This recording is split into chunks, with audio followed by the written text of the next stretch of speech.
Baik, firman Tuhan malam hari ini saya melanjutkan dari Injil Yohanes pasal yang kedua ayat 6 sampai 11. Saya mau sampaikan dengan tema yang kurang mulia menjadi mulia. Amen. Nah, jadi bukan masalah ya air menjadi anggurnya itu. Ya. Nah, kemarin juga saya sampaikan bukan masalah pestanya, tapi sikap. Karena kisah ini sudah sering kita dengarkan. Amin. Amen. Ya. Yaitu mujizat air menjadi anggur, mujizat pertama. Nah, jadi ayat yang ke-6 tadi dikatakan di situ ada 6 tempayan yang biasanya dipakai sebagai tempat pembasuhan menurut adat orang Yahudi. Nah, memang dibuat di situ isinya kurang lebih 2-3 buyung katanya. Nah, tapi yang menjadi pelajaran bagi kita berbicara tentang angka 6 itu biasanya angka manusia. Ya, jadi ya karena manusia diciptakan pada hari yang ke-6. Jadi 6 tempayan ini ya, menggambarkan kehidupan kita umat Tuhan. Amin. Amen. Ya, tempayan yang merupakan ya apa namanya tadi? Gambaran hidup kita yang hina atau terbatas adanya. Tapi kalau kita berhubungan dengan Tuhan, ya bisa yang terbatas menjadi tidak terbatas, Amen. yang hina menjadi mulia. Amen. Iya. Kalau di tangan Yesus, kalau kita memberikan hidup kita di tangan Tuhan, kita akan dihiasi, ya, dibentuk, ya. Tapi tentunya pertama disucikan dulu, ya. Tentunya lewat firman Tuhan. Coba kita lihat dalam 2 Timotius pasal yang kedua. 2 Timotius 2 ayat 20 sampai 21 dibacakan.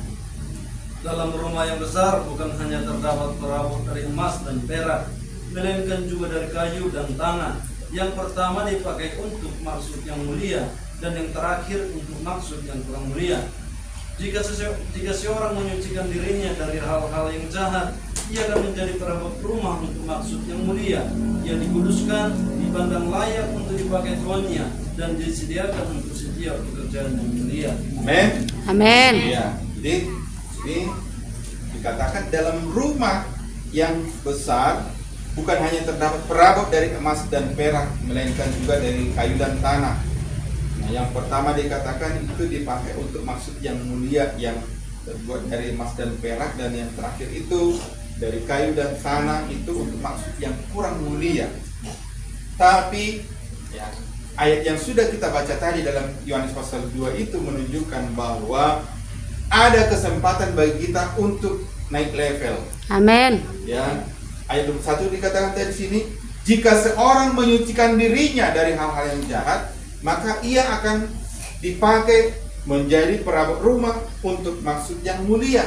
Sekalipun tadi dia dipakai untuk perabot yang kurang mulia, asal mau dikuduskan. Amen. Iya, kalau kita mau disucikan, dikuduskan, maka kita nanti dipandang layak oleh Tuhan, baru kita disediakan untuk pekerjaan yang mulia, menjadi perabot rumah yang mulia. Nah, tadi dikatakan 6 tempayan, kalau dalam terjemahan lain, ya, tempayan itu terbuat dari batu atau tanah, ya. Nah, memang tadi dipakai juga di rumah. Nah, tapi untuk tempat pembasuhan menurut adat istiadat Yahudi. Nah, itu yang saya katakan tadi, maksud yang kurang mulia. Tetapi Tuhan memberikan kesempatan untuk naik level, ya, menjadi perabot rumah untuk maksud yang mulia. Amen. Nah, syaratnya adalah dalam 2 Timotius 2 tadi itu mau menyucikan diri. Amen. Mau menyucikan diri berarti itu dari pihak kita sendiri, ya. Ada kemauan dari kita untuk disucikan. Amin. Amen. Ya, caranya apa? Ya, tentunya dengan firman Tuhan. Kita disucikan lewat firman Tuhan. Ya. Dan ingat dalam 1 Korintus 3 ayat 12 sampai 15 itu penyucian di situ dikatakan lewat api. Ya, coba ayat 12. Entahkah orang membangun di atas dasar ini dengan emas, perak, batu permata, kayu, rumput kering, atau jerami? Sekali kelak pekerjaan masing-masing orang akan nampak, karena hari Tuhan akan menyatakannya, sebab ia akan nampak dengan api, dan bagaimana pekerjaan masing-masing orang akan diuji oleh api itu. Iya. Nah, jadi ini tergantung hidup kita. Ya. Kualitas apa yang kita miliki? Ya, kalau di sini ada kualitas kayu dan jerami, ya.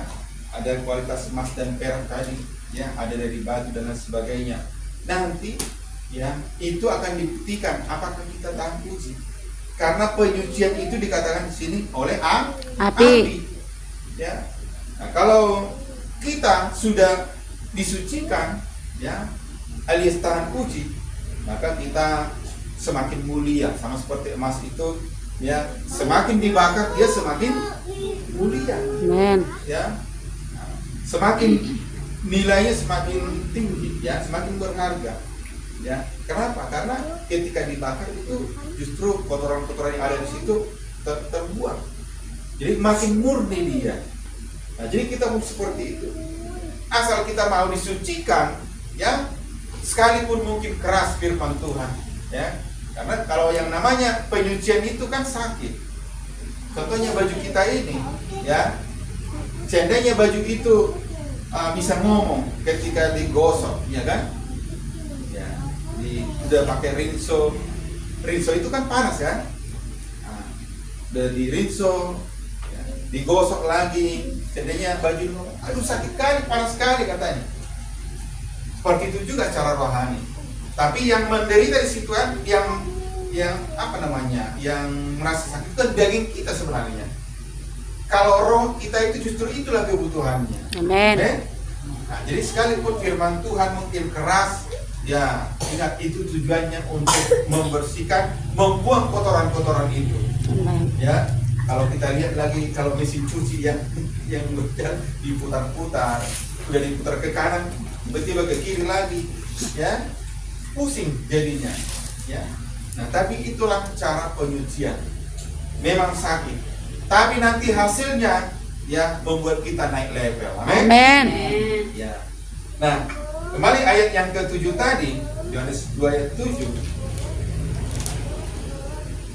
Nah, di situ dikatakan Yesus berkata kepada pelayan-pelayan itu, ya, isilah tempayan-tempayan itu penuh dengan air, dan mereka pun mengisinya sampai penuh.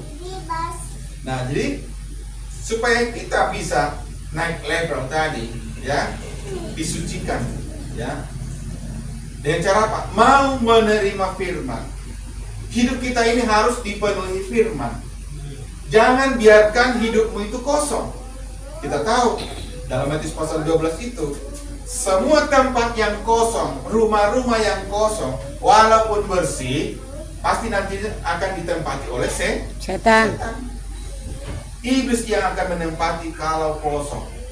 Ya, orang Kristen kan sering juga berkata, ketika diajak ke gereja,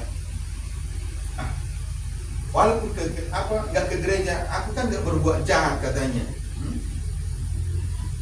Tapi kan kosong hidupnya, mengaku dia aku nggak berbuat jahat, oke lah, bersih, ya, tapi kosong karena nggak ada firman. Maka lama kelamaan, ya, iblis yang masuk dalam hatinya. Ya, coba ayat 43. Apabila roh jahat keluar dari manusia, Ya, dia pun mengembara ke tempat-tempat yang tandus mencari perhentian, tetapi dia tidak mendapat. iya. Jadi iblis itu selalu berkeliling. Dalam satu surat Petrus dikatakan iblis itu bagaikan singa yang mengaum-ngaum, berjalan keliling mencari orang yang dapat ditelannya. Ya, iblis nggak pernah berhenti. Ya, bagaimana sering katakan iblis bekerja 24 jam. Kitanya yang bekerja 8 jam. Ya.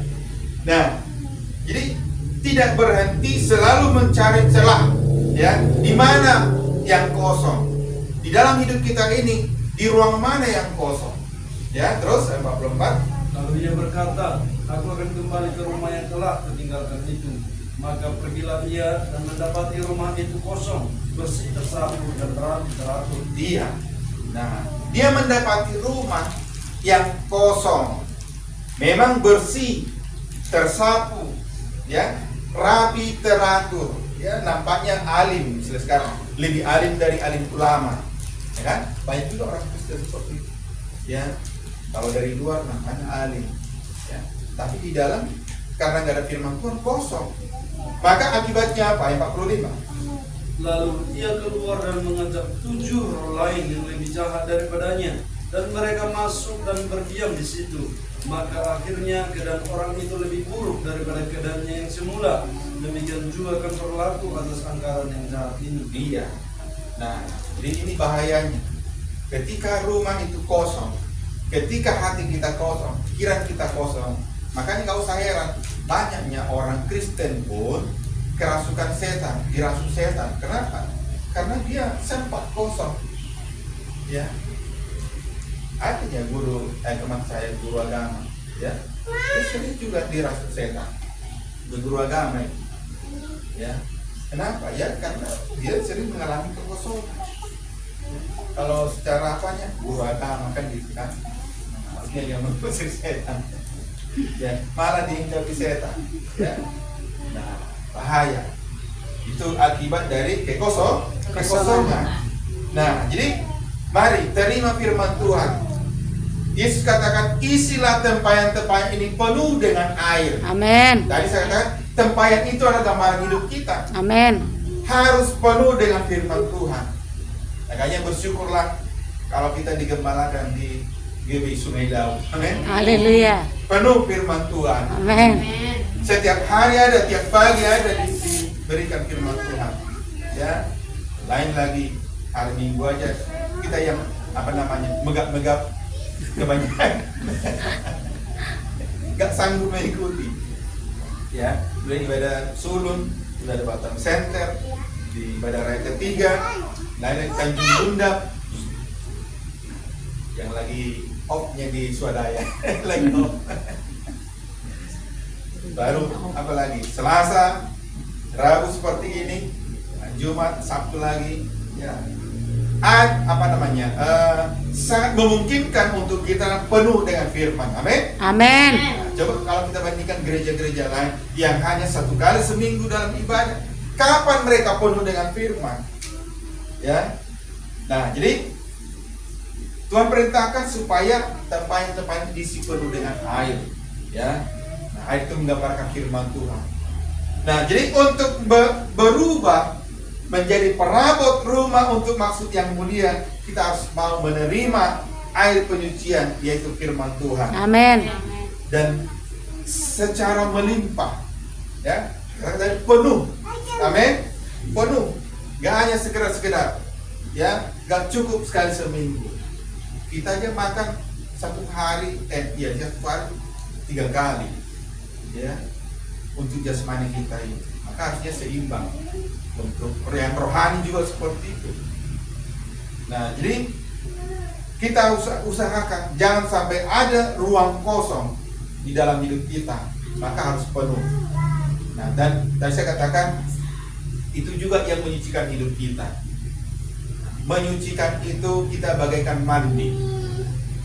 Nah, kalau orang mandi bisa nggak cukup satu gayung? Nggak cukup kan? Airnya harus melimpah. Nah, apalagi kalau yang pakai shower itu, baru segar dia, melimpah air, bagaikan air hujan menetes terus.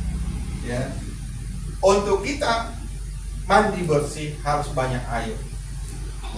Jadi secara rohani seperti itu. Supaya kita benar-benar disucikan, maka harus ada banyak firman Tuhan yang kita terima. Amin.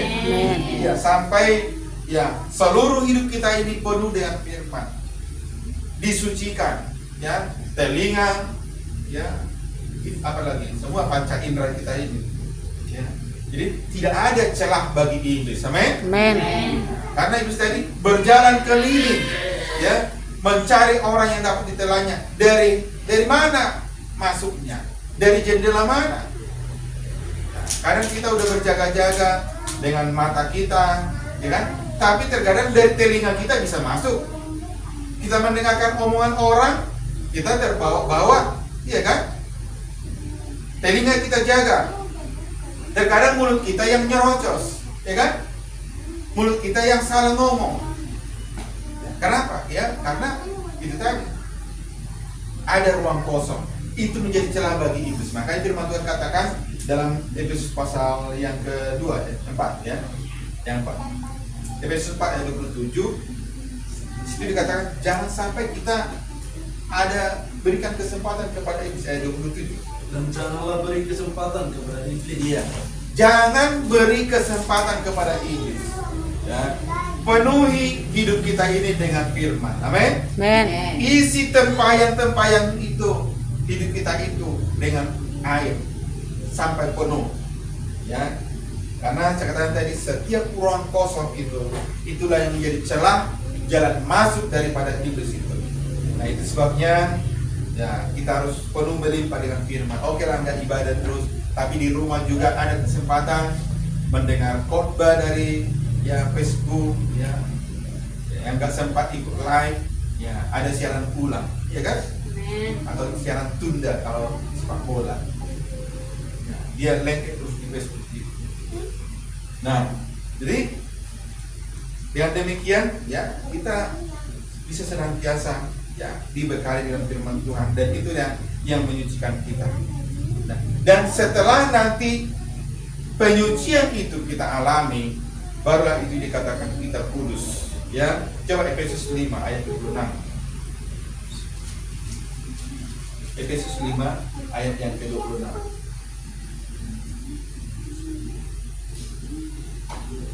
Efesus 5 ayat yang ke-26. Menguduskannya sesudah dia mencucikan dengan memandikannya dengan air dan firman. Amin. Amin. Iya, ya. Jadi kita menjadi kudus ya sesudah kita disucikan. Disucikan dengan apa? Dengan memandikannya dengan air dan firman. Makanya saya katakan tadi, kalau mandi itu harus banyak airnya. Ya. Jadi kalau kita untuk suci disucikan, maka kita harus menerima firman sebanyak-banyaknya. Ya, baru kita kudus. Kudus di sini kita dipandang layak. Amin. Amin. Nah, itu arti kudus.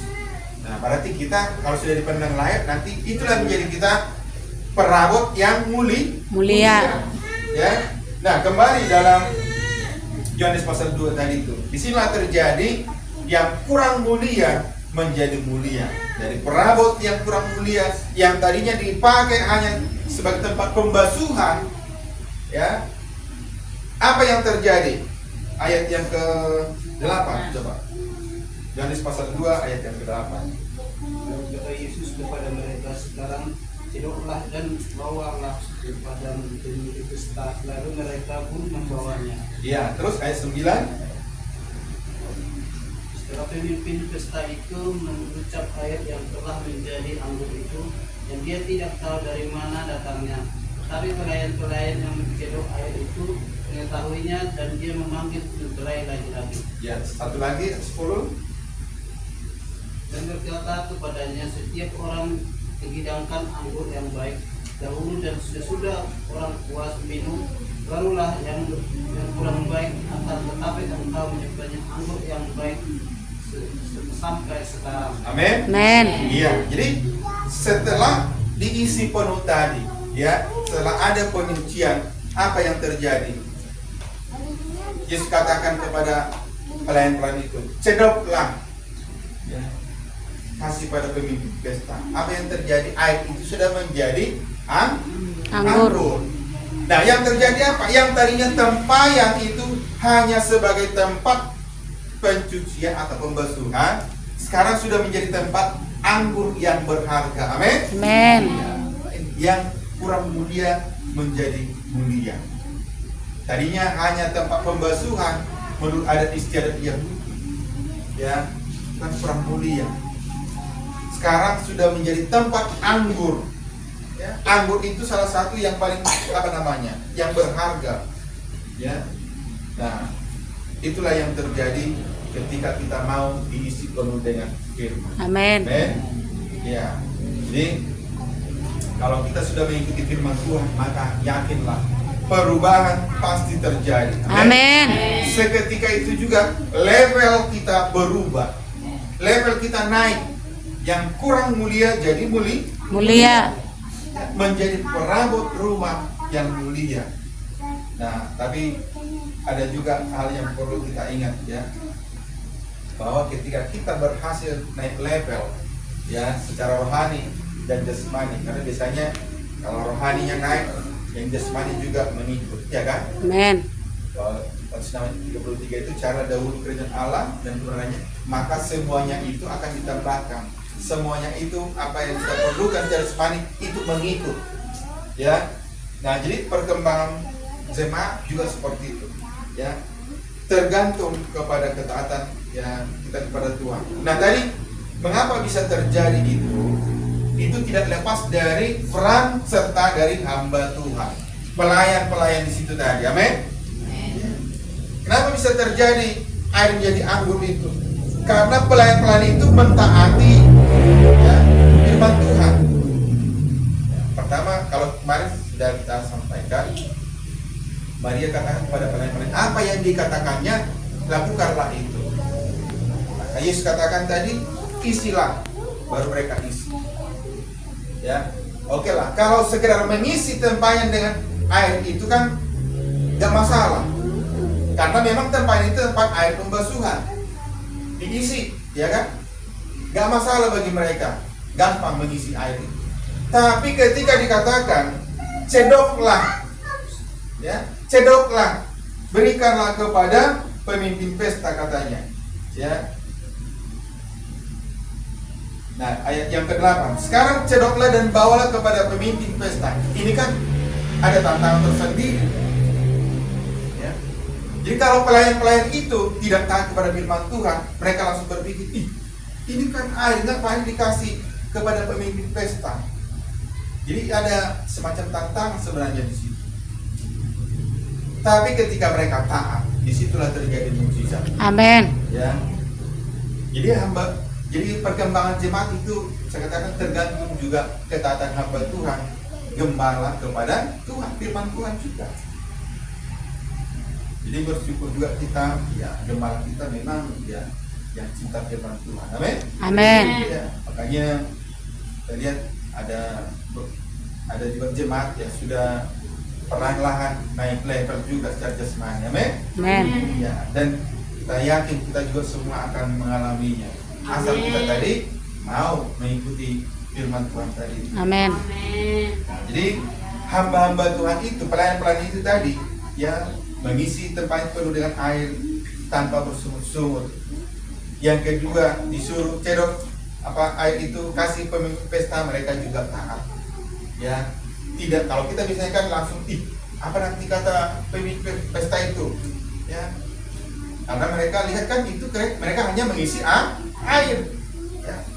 Kalau mereka sempat berbantah, takut aku katanya kan, takut aku. Nanti marah pemimpin pesta. Kok dikasih air, tapi mereka taat pada firman Tuhan. Di dalam ketaatan itulah terjadi mujizat. Amin. Amin. Ya. Ketika taat, air itu berubah menjadi anggur. Bahkan anggur yang baik. Tadi malam saya sampaikan anggur di situ dalam pesta biasanya terbagi dua, ada dua macam. Anggur yang baik dan anggur yang kurang baik. Anggur yang baik pertama dihidangkan, ya. Setelah mereka puas minum, diberikanlah anggur yang kurang baik. Tapi ketika Tuhan campur tangan, maka pesta itu berubah. Bukan lagi menurut adat istiadat. Ya, anggur yang baik ada sampai selesai. Amin. Itulah kuasa firman Tuhan. Nah, jadi yang saya katakan di sini, ya, kita jangan lupakan ya peran dari hamba Tuhan. Ya, karena sekarang kalau kita lihat di YouTube itu dan snap video dan lain sebagainya, sangat banyak mempersoalkan ya persembahan persepuluhan itu, ya, masalah persembahan, ya. Sebenarnya kalau memang dia cinta Tuhan, ya, gak ada masalah. Karena dikatakan kalau memang kita mau ikut Tuhan, kita harus rela pikul salib, ya. Bahkan menyerahkan nyawanya. Tadi ada yang mengatakan kalau kamu ingin mengikut aku, kamu harus bisa kalau tidak membenci ayah ibunya, saudaranya laki-laki dan perempuan, bahkan nyawanya sendiri, tidak layak. Kan itu kan? Tidak layak.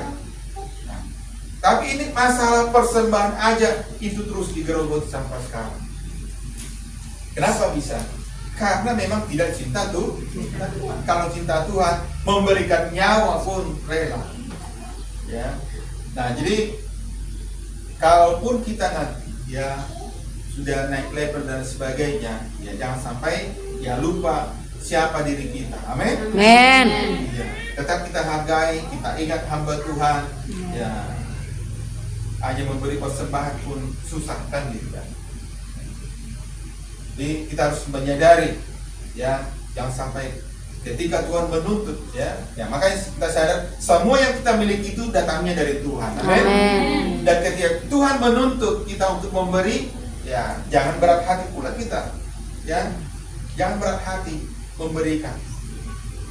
Dan coba dulu Yohanes pasal 3 ayat 27. Atau sama-sama kita baca dua ayat ini ya sebagai ayat yang terakhir. Yohanes 3 ayat 27. 2, 3 ya. Jawab Yohanes, tidak seorang pun dapat mengambil sesuatu bagi dirinya kalau tidak dikaruniakan kepadanya dari sorga. Amin. Ini menyadarkan kita apapun yang kita miliki itu dari Tuhan. Amin. Makanya ketika Tuhan menginginkan, jangan sampai berat hati. Ya, semua yang kita miliki Tuhan yang memberikan, datangnya dari sorga. Dan juga jangan pula kita membanding-bandingkan diri kita. Kenapa sana yang dapat kita nggak dapat? Ya, amin. Nah, jadi kita belajar motto dari Ayub. Ada motto dari Ayub. Apa motto Ayub? Motto Ayub itu Tuhan yang memberi, Tuhan yang mengambil. Terpujilah Tuhan. Amin. Iya. Jadi kalau Tuhan berikan banyak biasanya banyak dituntut juga dari kita. Ya. Nah, jadi mari kita ketika disuruh berkorban juga tidak berat hati. Ya, ingat apa yang kita dapatkan ya ketika naik level dan sebagainya itu Tuhan yang memberikan. Amin. Amin. Puji Tuhan. Sampai di sini firman Tuhan.